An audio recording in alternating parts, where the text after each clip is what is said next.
Hello lovely people, crunch crunch, how are you all doing today? I sincerely hope you're all well. I am noisy and I'm looking really sweaty and dishevelled. It's unbelievably humid today, feels like 100% humidity. It's warm but it's so humid and I've been racing to get more rush, less haste, more speed, less haste, whatever the phrase is. This is Gary's lavender harvest because we have been forecast a week of rain, pretty much. Whether or not it happens, well, frankly, I don't believe... Oh, is it spots of rain now? Hang on, it's starting to spot with rain. I've got mountains of lavender out here. I need to get it in the shed pronto. Give me a second. What is it about cats and boxes? You're right there, Rosie. In the light spittle rain. That was the box from my table. And because there was too much lavender, there was more lavender than in one barrow, I just piled it up on the box for now, so to keep it off if the ground was damp. So obviously I've snaffled it up, and let me see if I can show you why it's a bit of a nuisance today that I can't be outside. There's tons. So obviously I've already got a load hanging up there. The onions need to come off so I can put more lavender up there. That's the lemon balm, some more lavender. But I don't think you can quite get an idea of how much is here unless I go like this. And way down here is the sides of the barrow, and it's a deep barrow. There's masses, and it all needs hanging to dry. But in any case, the idea with just turning the camera on now, well, I wanted to get this all bagged and hung, obviously, but also I thought, let's go down the garden and let's see how, I've got to climb over the wheelbarrow. Let's see how the garden is doing at the beginning of September. That, by the way, that's the little leftover weedy celery I mentioned. That actual, well, not this one, but this one's packed up. This one. So it was a couple of days ago I planted the others.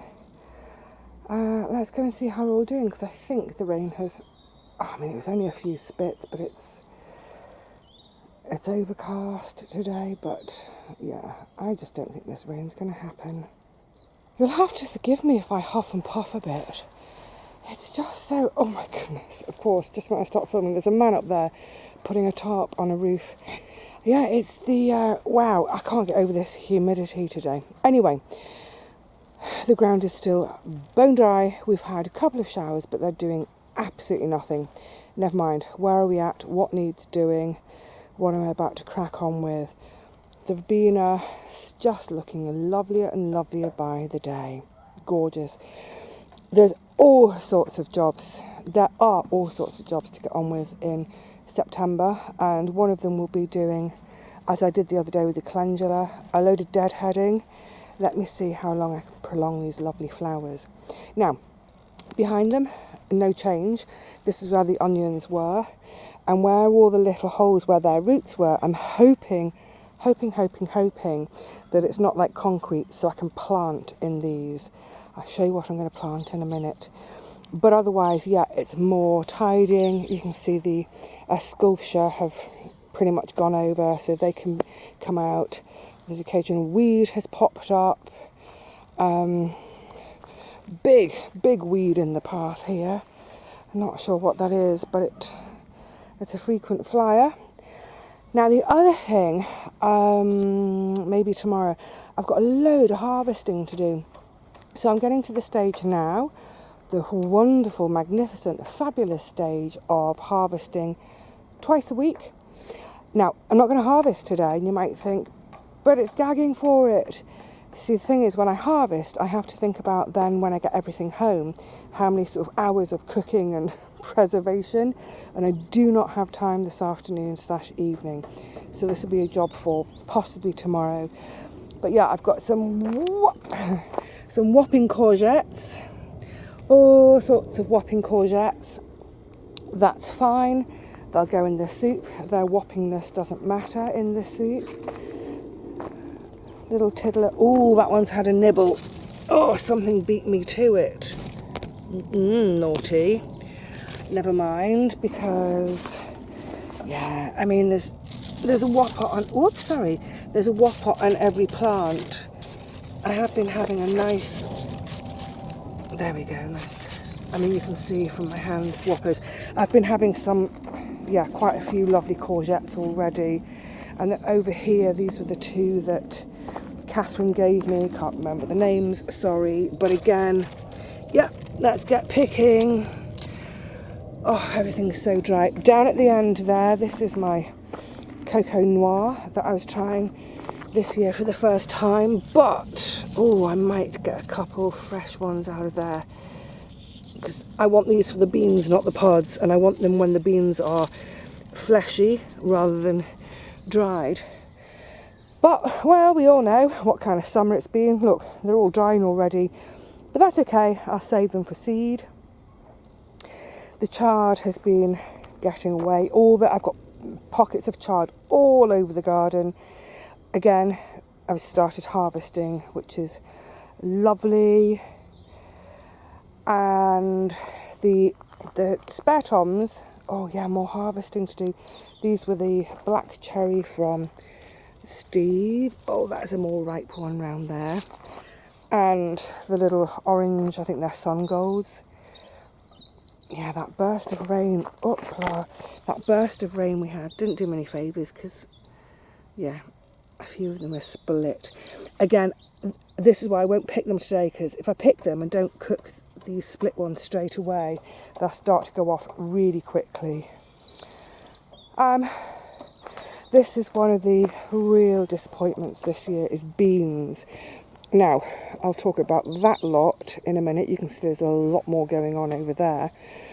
But over here, I mean, look, bare poles.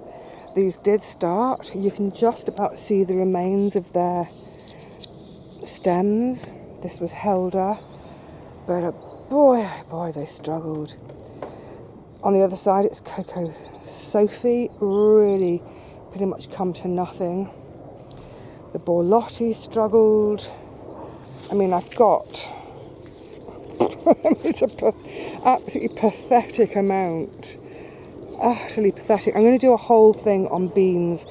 Well, I'm going to do a whole bean session for myself in a couple of days. And when I do it, I can show you all the beans more thoroughly and talk about use and storage, etc. These are bog standard runner beans, and they're just so, I mean, are there even any beans in there? But so few. I mean, runner beans are one of those that, oh, that's more like it. You see, I don't have the runners for the whole pod. I have it for the fat beans inside. So I need to let them grow, give them a long season to get good and fat. At the stage when the pods are disgustingly tough and horrible to eat, don't care. I never wanted the pod anyway. I want the precious insides. So we'll see it more clearly on the other bean section over there. But what has happened, so a lot of the flowers, they just dropped off in the heat. And I was trying to sort of splash water when I was watering, because Fergus said, yes, mist them, wet them, it helps. But what has happened, and it's more obvious on the other set, is that I'm getting this second flush of flowers. There's tons on the other lot. Let me come around the other side, because we're directly, well, sort of into the light. There's not much light to look at that sky. Oh, we need a humdinger of a rainstorm. But yeah, I'm now getting this big second flush of flowers in the tops.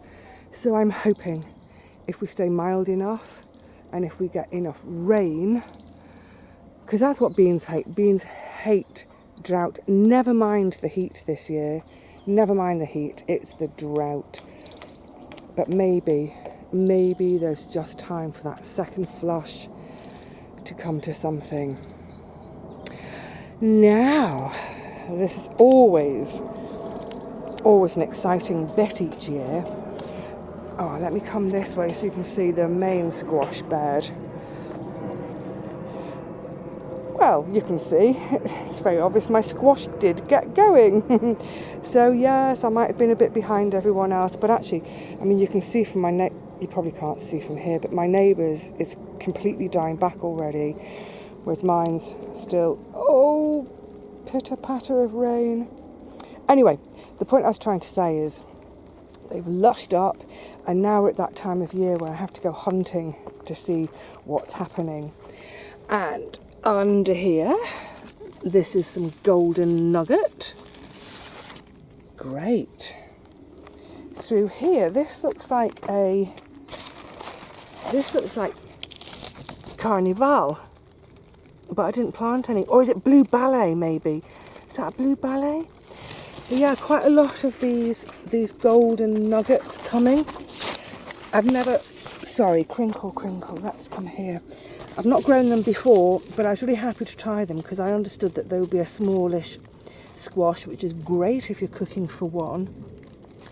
But also, actually they're quite clumpy, aren't they? I was thinking maybe in a smaller garden in future, they'd be a good one for training vertically. This one on the end is really tiny, but that's because it was a bit of a last minute substitution.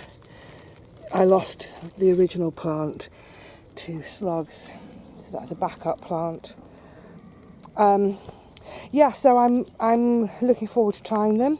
There seems to be quite a few fruits per plant. Great. And this is also what I thought was the Carnival there, but I think this is the blue ballet. Yay!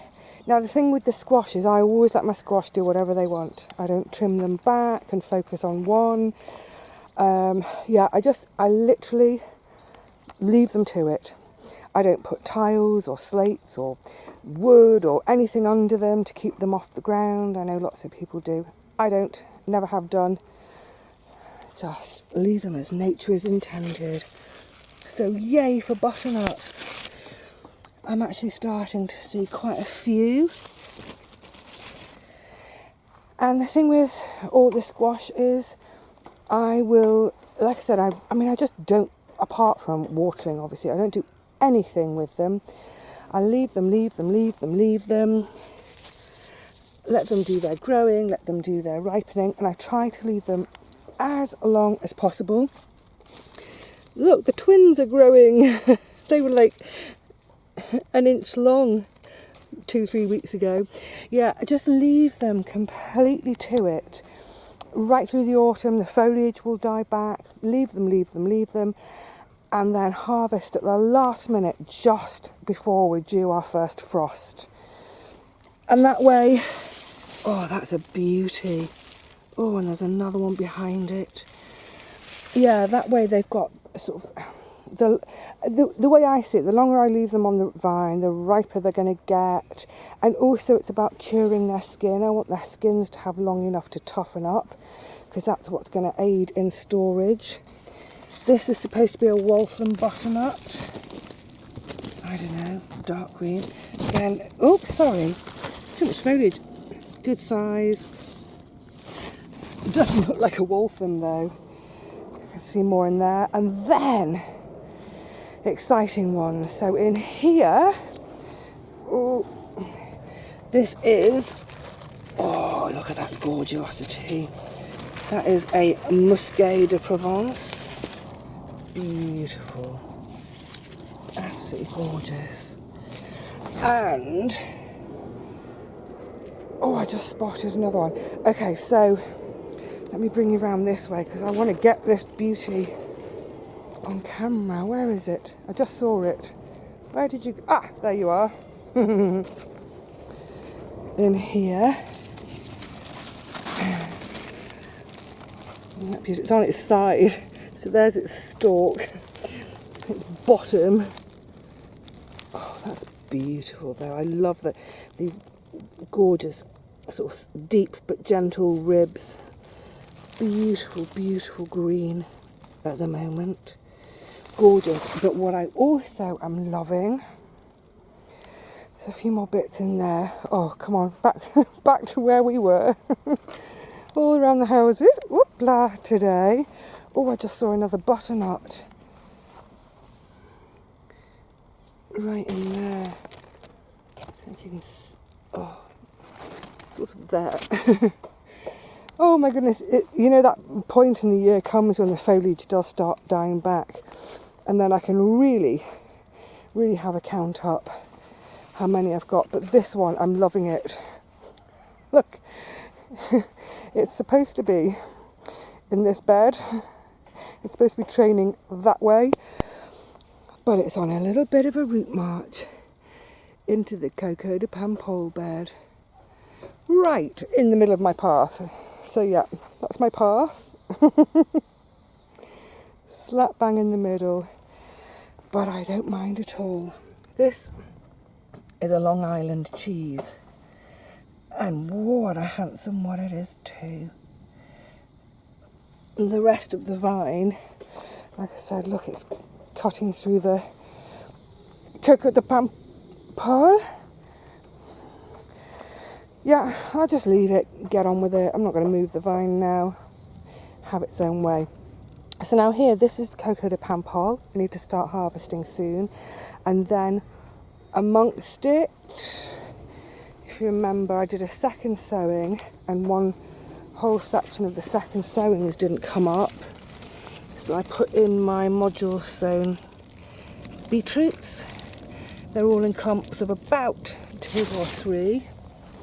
Oh, sorry. I just traversing the Long Island cheese. Yeah, they're doing great. Definitely time to start harvesting. So there's a whole load of them in this side, and over. Hang on, we've just got to negotiate this obstacle again. Oopla. Yeah, there's loads, absolutely loads to start harvesting. And what I'll do, as I think I explained before, is I'll take one. If I need, say, 3 or 4, I'll take one from each module clump, leaving the others, and then they've got space to get fatter as the season goes on. Cool, I feel like I need a really long cold shower. Now, in the last tour, I forgot to mention this net tunnel. You can't really see in it very well, but in there are all my, oh my goodness, my pathetic little module sown brassicas. But they're still alive. I've just about managed to keep them watered and keep them alive. And my thinking is, look, actually Geraldine was asking about this the other day as well. She was saying, is it worth planting them now? You know what? I would say absolutely it's worth it, because, put it this way, if we leave them in our modules, they're not going to come to anything. They'll never grow. But if I plant them up in the ex-onion beds, they might grow. So I'd rather live with planting them and they might grow than sacking it off and then they won't grow.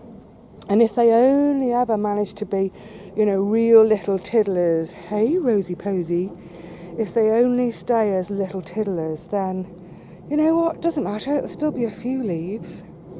Oh, I forgot tomatoes. Rosie, did you come along here just to remind me about the tomatoes? Thank you, sweet pea. Yeah, again, picking every sort of twice a week or so. I've got a ton more to pick. Now this is another job in the next few days. I want to defoliate, as in get rid of most of the foliage, and I'll top them out as well, because, I mean, I've got, you know, let's count. 1, 2, 3, 4, 5, 6, 7, 8, and then the 9th starting right in the top. trusses of fruit. So these ones are quite well developed. These are the ones these are about 4.5 feet. These ones are about 5 feet. Again, nicely developed. These ones at 6 feet. There's not much on them, so I may just, when I say topping out, I'm just going to take the top of the plant out to stop it growing, basically, because now I want all the energy and all the ripening to go into all this lovely fruit. But that's what I mean about it's, you know, we're in the first week of September, and I've got what did I say? So 1, 2, 3, 4, 5, 6. I've got 7 out of 8 trusses not ripe. Well, 6.5. This one's just going. So yeah, I am getting a great harvest. I'm so grateful because I do love my tomatoes. Gardener's Delight are performing well, as always. The Guernsey Island have been a wonderful, pleasant surprise for me this year. First time growing, because they're so prolific. And again, I mean, each truss is like a great big bunch. They're more like bunches of grapes and tomatoes. I've got 1, 2, 3, 4, 5, 6, a 7th, 8th even at the top truss trying to develop. So obviously these are really piddly and pathetic. Maybe I'll top it out there. But even on this one, I think, well, yeah, you will come to something. But yeah, I like, on the one hand, I want them all to hurry up and ripen, but on the other hand, the pace they're ripening at the moment, I can just about keep up with in terms of processing. But yes, I was talking about defoliating, taking all the leaves off. That's, you know, partly so any light can get to the toms and help them ripen, but it's more about now about blight care, because this high humidity, and it is warm still. It's about 24 degrees, 24, 25 degrees today, which for Fahrenheit folk is low 80s. Low 80s, high humidity, and supposedly lots of rain. Oh, it's perfect for blight. So yeah, keep picking, Vivi. Keep picking. Oh, the Amish paste has been massive this year. Absolutely stonking. Yeah, chuffed. So it looks like I'm going to be okay for tomatoes and okay for squash. Oh, and okay for courgettes. Had a ton of them. Rose de Berne is always the late to ripen one. Every year they're the last to ripen. But again, look, I mean, they're hanging like great bunches of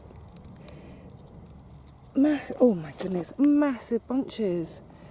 That whole pole just creaked then. Right, step away, Vivi.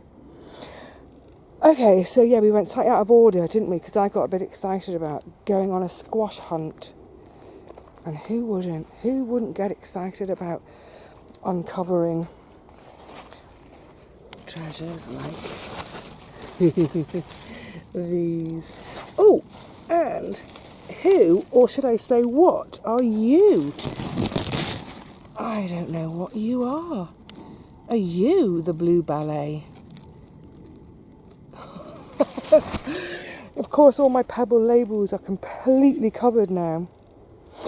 Anyway, right, good. Yes, there will be squash, there will be tomatoes. It looks like there will be coco de palm pole beans. Now, my theory about the fact that I've got bush beans, I have got some, whereas the climbing beans have really struggled. I think part of it is because every time I watered, and watering with that fine rose, so I was watering the flowers every time as well, and maybe that was enough to stop the flowers getting knocked off in the heat. And you see from here what I was getting at about the flowering. So, I mean, there's nary a bean on them, but then when you look to the top, it's just absolute massive new flowers. So yeah, I'm still hopeful. Like I said, I'm going to do I'm going to do a whole bean pick session as part of a session later this week, so we can have a little bit of a more close look at the beans then. Down in this bed, this was my 2 rows of parsnip. It might be all fur coat, no knickers, but there's a ton of foliage, so hopefully they're growing away happily.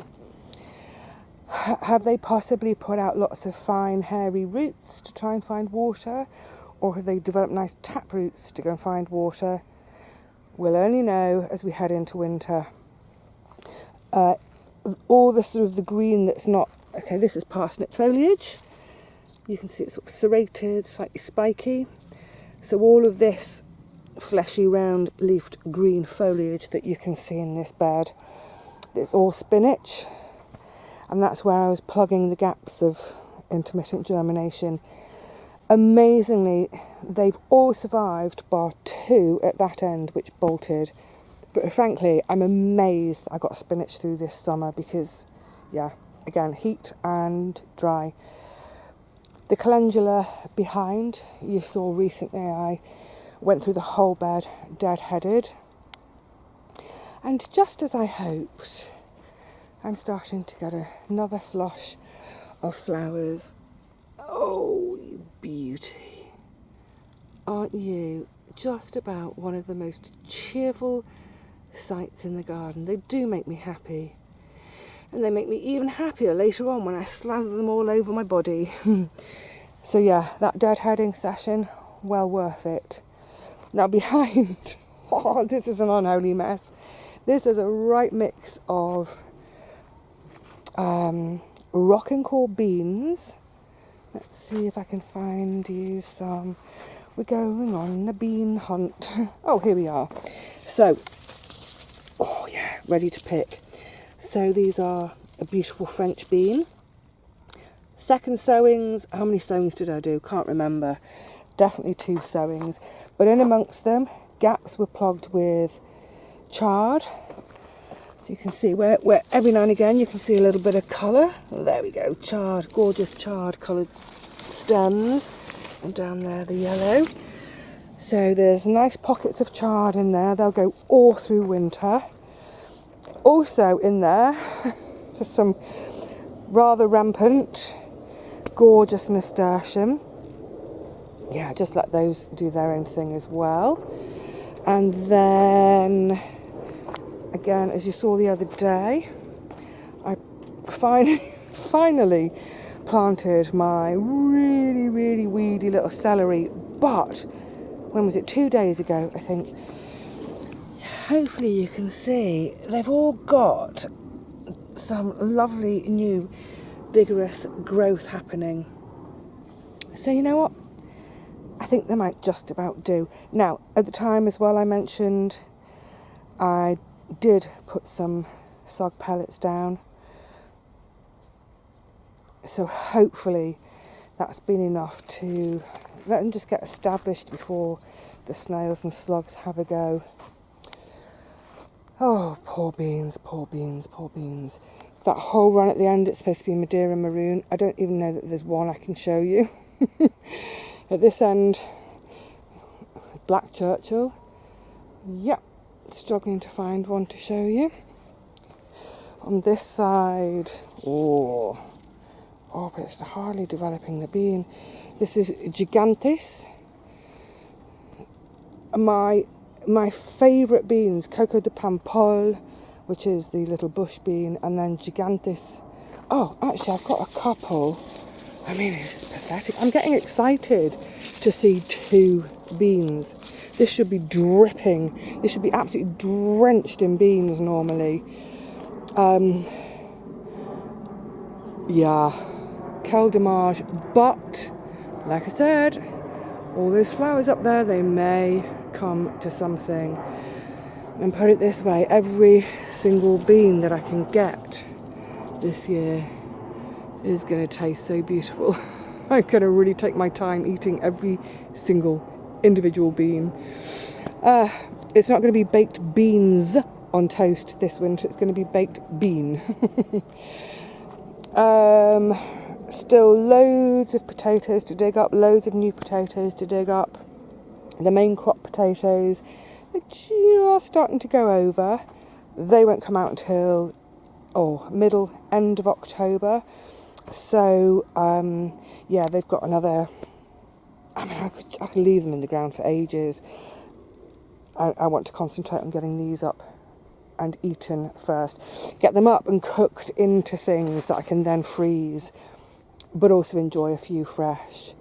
Yeah, it's definitely that time of year when I have to plan the garden time carefully in terms of harvesting to make sure that I give myself enough time when I get home to cook and preserve. There's nothing worse than doing a big harvest and then not having a chance to do anything with it for a few days and losing a few bits if they start to go off. That's so not okay and not allowed in my household. Otherwise, well, oh my goodness, the herb bed. You saw I've harvested the lavender, and you can see what I mean about how I clip it right back and try and keep these tidy mounds. But there's quite a bit to sort out in here. I'm really looking forward to it though, because it will be nice work. I've got some plants in pots that I actually want to put into the ground. Yeah, again, deadheading, some tidying up. And now that I'm looking at the lavender, I'm thinking, do I want to clip this one a bit, make the line a bit straighter? Because let's face it, you all know how I like a straight line. You know what, Vivi? Here's your life lesson today, or your life experiment. Leave it wonky.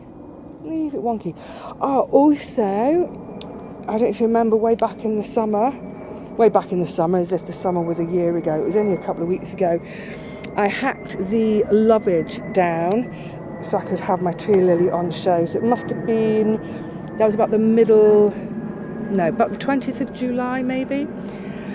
And that's sprouting again. So I'm going to try and remember to harvest a load more of that.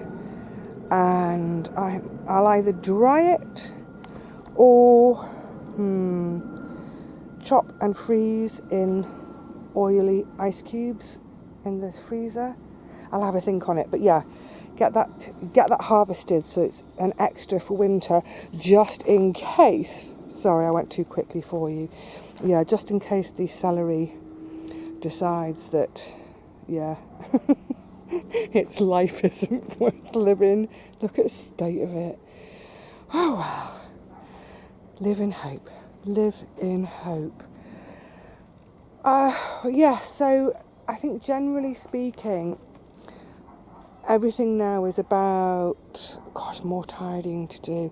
The rhubarb just doesn't know when to stop. What I don't think I've showed you. This verbena, I love it. It's huge. It's taller than me. What I don't think I've shown you around here, I made space for them, this is one of the climbing rose cuttings. It's gone mad. Look at you, beauty. Is this a common orb weaver? Sorry, I should have said arachnophobics look away. I think I've just eaten one of its friends, but I think that's a common orb weaver. Yeah, down there, and again, you can't quite see it. The honeysuckle is coming along. I've just freaked the spider out. It's just thinking to itself, wow, massive meal has just landed. Sorry, buddy, it was just my finger. So, again, as part of the clear up, what I want to do is get them both tied in, but I want to train the rose to go the other way, because this is the end of the fence. So get it trained so it's going along the other way. Along with, and it's down here, this is the grapevine down here with a verbena ensnared. But yeah, I mean, it's that thing, isn't it, of like, okay, yeah, I'm leaving the garden, but that doesn't mean I'm going to leave it in a mess and firstly, I'm not going to leave any of my own rubbish here. I can't stand it when people leave all their own crap for someone else to clear up. But yeah, so I'm not going to leave rubbish, but also I want to leave the garden in a good state. So things that need tying in and training, I'll tie them in and train them. things that I'm not taking with me, I'm going to plant for that person. If they don't like it, they can have it out. But otherwise, yeah. Have I mentioned the humidity? Oh yeah, masses of deadheading, masses and masses. But you know, I think, I'm not sure of the date. It's the 4th, maybe it's the 5th of September. There is life in the garden, which is kind of amazing, all things considered, not the least being in drought pretty much for the whole growing season. There's life in the garden, there's food to pick, there's food to come, there's all sorts, there's loads more to come, and there's some lovely jobs for me to get stuck into soon, like the herb bed, and I think generally it's, you know what, it looks tidy, it looks healthy, it looks happy. It's doing exactly what I want it to do, which is feeding me and pleasing me. So, on that note, that almost rhymed, didn't it? I'm going to bid you all a very fond farewell for now, and hopefully you can join me in the garden again really soon as we get stuck into some more of the autumn tasks. There's our mate Gary disappearing. Say bye!